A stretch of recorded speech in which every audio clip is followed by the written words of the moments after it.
Assalamualaikum warahmatullahi wabarakatuh. Saya Andika, spesialis anestesi. Kebetulan saat ini tuh akan menerangkan tentang bantuan hidup dasar. Jadi pertama-tama kita harus tahu dulu bantuan hidup dasar tuh itu apa sih? Jadi bantuan hidup dasar adalah suatu tindakan yang dilakukan pada korban yang mengalami suatu keadaan henti jantung dan henti nafas. Nah, ini tuh harus dikuasai oleh orang awam dan juga orang yang di dunia kesehatan. Nah, untuk mencapai keberhasilan yang tinggi atau kembalinya sirkulasi spontan, kita harus menjalani rantai kelangsungan hidup atau chain survival dengan baik.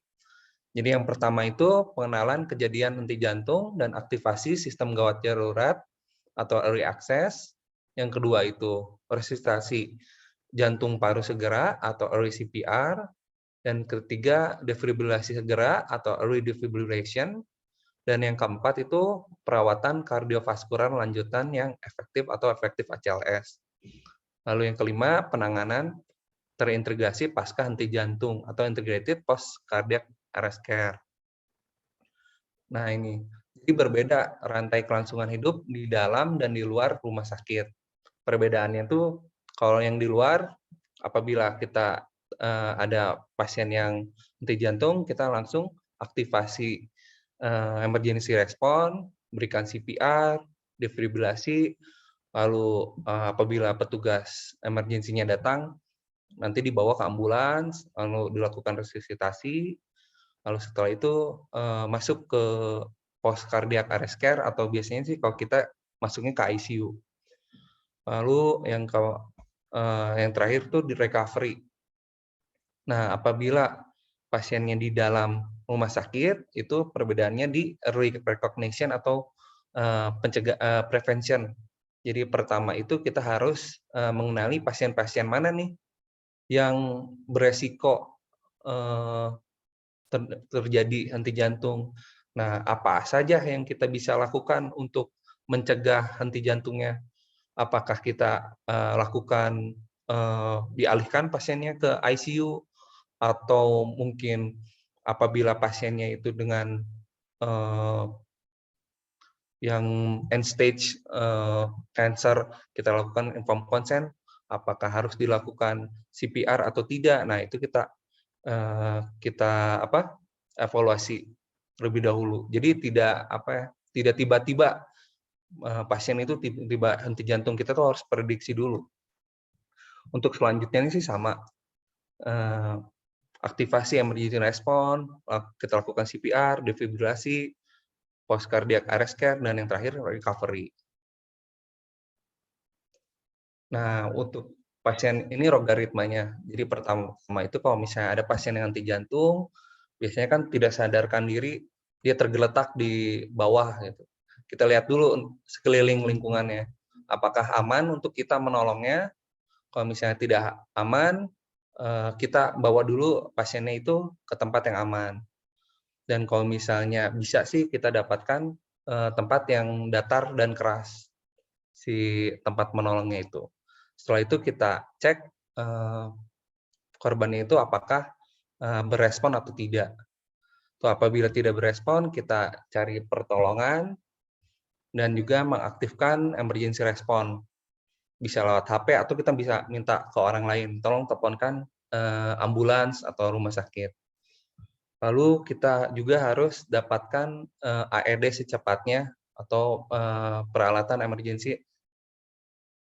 Lalu kita lihat pasiennya ini apakah ada pernapasan atau tidak, apakah pernapasannya itu cuman megap-megap saja, dan kita lihat juga cek si nadinya ada atau tidak. Nah, itu kita harus tentukan selama 10 detik. Jadi setelah misalnya ada nafasnya, nadinya juga tidak teraba, cuman pasiennya tidak sadarkan diri, ya paling kita monitor saja si pasiennya sampai petugas emergency itu datang. Lalu apabila pernapasannya tidak ada, cuman si nadinya ada, nah kita lakukan pernapasan setiap 6 detik atau 10 pernapasan setiap menit. Nah, setiap 2 menit kita cek pulsasinya. Kalau misalnya tiba-tiba tidak ada, kita lakukan CPR atau kompresi jantung. Lalu apabila ada kemungkinan pemakaian opioid yang terlalu banyak, kita juga bisa memberikan naloxone kalau misalnya ada. Lalu apabila korbannya itu tidak bernapas dan juga atau cuman megap-megap saja dan juga nadinya tidak teraba, kita lakukan CPR. Nah, kita CPR itu kita lakukan kompresi jantung selama sebanyak 30 kali dan juga pernapasan 2 kali. Lalu kita pakaikan pasiennya itu AED sesegera mungkin. Lalu kalau sudah ada AED-nya, kita cek si ritmenya. Apakah pasiennya ini ritmenya shockable atau non-shockable. Kalau misalnya shockable, kita lakukan 1 shock, lalu lakukan CPR lagi, setelah 2 menit kita evaluasi, apakah ritmenya shockable atau non-shockable. Begitu seterusnya. Nah, untuk mempermudah dari logaritma tadi, kita dapatkan itu singkatan ACAP. Jadi alertness, call for help, circulation, airway, dan juga breathing. Jadi yang pertama tuh alertness atau cek kesadaran. Tata caranya kita tepuk-tepuk bahu korban dan memanggil-manggil. Nah, ini tuh kita diperlukan stimulasi nyeri. Lalu lihat pernapasannya, apakah ada atau tidak, atau cuman gasping atau megap-megap saja. Karena kalau misalnya gasping itu tidak dihitung pernapasan. Jadi dianggapnya dia tidak bernafas. Lalu yang kedua itu call for help atau memanggil bantuan. Ini bisa dilakukan oleh kita sendiri ataupun kita minta tolong orang lain. Nah, hal yang harus disampaikan saat menghubungi pertolongan, yang pertama itu lokasi. Yang kedua itu identitas korban. Lokasi itu harus spesifik, misalnya di mall PVJ lantai 2, dan kalau misalnya korban itu juga harus spesifik, misalnya laki-laki atau perempuan, umurnya berapa. Lalu yang ketiga itu mekanisme kecelakaannya, misalnya terjatuh di kamar mandi, atau misalnya kalau di pinggir jalan, kemungkinan pasiennya tertabrak. Lalu yang keempat, rencana penanganan. Misalnya kalau misalnya di pinggir jalan, terus misalnya ada kecelakaan, itu terlihat perdarahan yang sangat banyak, kita kemungkinan harus transfusi, itu harus disampaikan. Lalu itu kan circulation, yang selanjutnya kita cek sirkulasinya, itu letaknya tuh di sebelah jakun dan juga di tengah-tengah jakun dan muscle sternocleidomastoid. Kita rasakan selama 5-10 detik apakah ada atau tidak. Kalau misalnya tidak ada, kita langsung melakukan kompresi jantung luar. Jadi kompresi jantung luar itu dilakukan siklusnya itu 30/2, 30 kompresi dan juga 2 pernapasan. Lalu kita lakukannya dengan kekuatan yang kuat dan juga yang cepat. Kecepatannya itu biasanya 100-120 kali. Lalu interupsinya itu minimal, harus di bawah 10 detik. Gitu.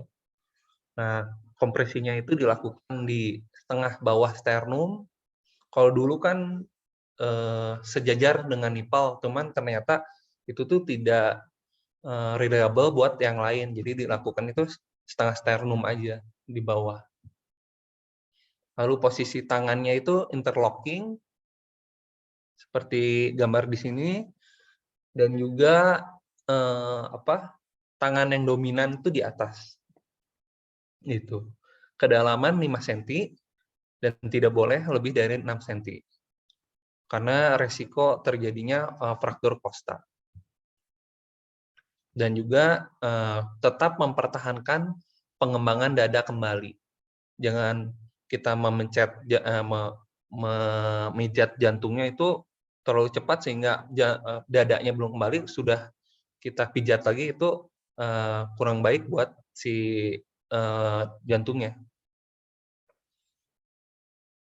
Nah, untuk pijat jantung itu bermacam-macam. Kalau misalnya pada dewasa atau anak-anak yang sudah agak besar, itu kita bisa lakukan dengan 2 tangan. Dan kalau misalnya pada bayi itu cukup dengan 2 jari saja. Lalu kalau misalnya untuk anak-anak biasanya itu antara 1 sampai 8 tahun itu kita lakukan dengan 1 tangan. Nah, ini posisinya harus benar.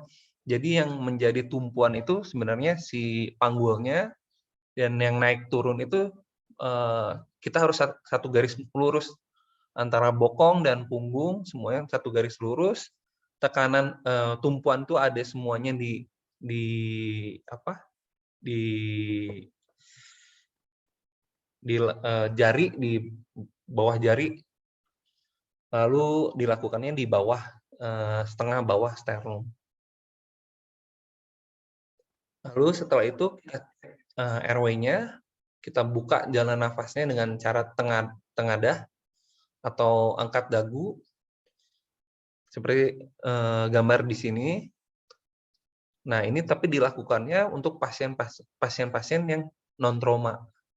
Jadi kalau tidak ada kecurigaan trauma, kita bisa lakukan ini. Kita tekan si kepalanya dan si dagunya kita angkat untuk supaya si lidahnya itu jatuhnya jangan ke airway, jadi jatuhnya ke belakang. Lalu apabila pasiennya trauma, misalnya kita lihat pasiennya di pinggir jalan, kemungkinan ini tertabrak, nah itu kita lakukannya dengan jaw thrust, atau kita dorong rahangnya, kita lihat di angulus manubrium atau di sudut dari rahang, kita dorong kita ke depan. Nah, apabila kita lakukan jalan nafas, pas kita lakukan pembukaan jalan nafas itu terlihat ada sumbatan atau ada benda asing, kita harus keluarkan benda asingnya itu. Dengan cara yang pertama itu finger sweep. Angkat lidah dan dagu dalam satu tangan, lalu masukkan jari telunjuk dari tangan yang lain, lalu sapukan jari dari ujung mukosa pipi ke ujung mukosa pipi yang lain. Lalu breathing atau pernapasan, kita berikan ventilasi, berikan 2 tiupan napas pendek. 1 tiupan itu 1 detik, volumenya perkiraan 400 sampai 600 mili.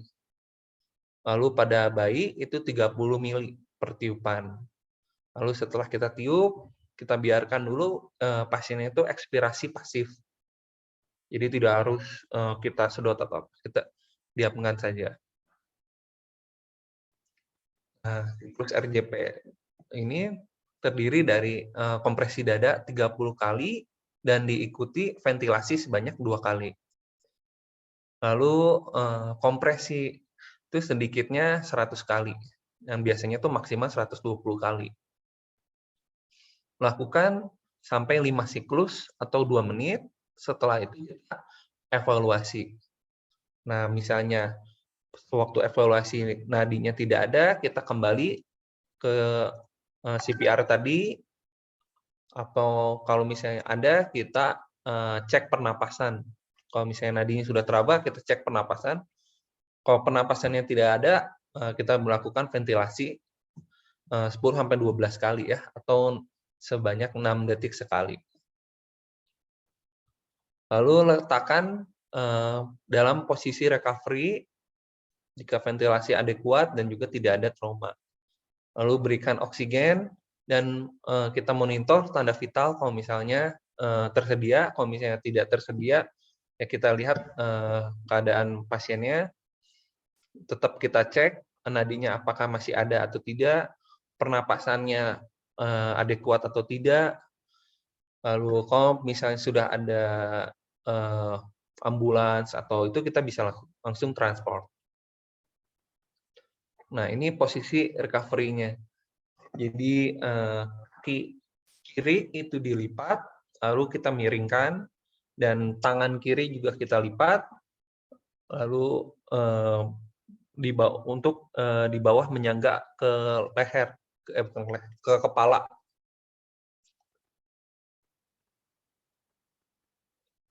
Nah, ini high quality CPR. Jadi high quality CPR itu ritmenya 100 sampai 120 kali per menit. Recoil dadanya itu sempurna. Lalu kedalaman yang 5 cm, interupsi itu di bawah 10 detik, dan jangan berikan ventilasi yang berlebihan.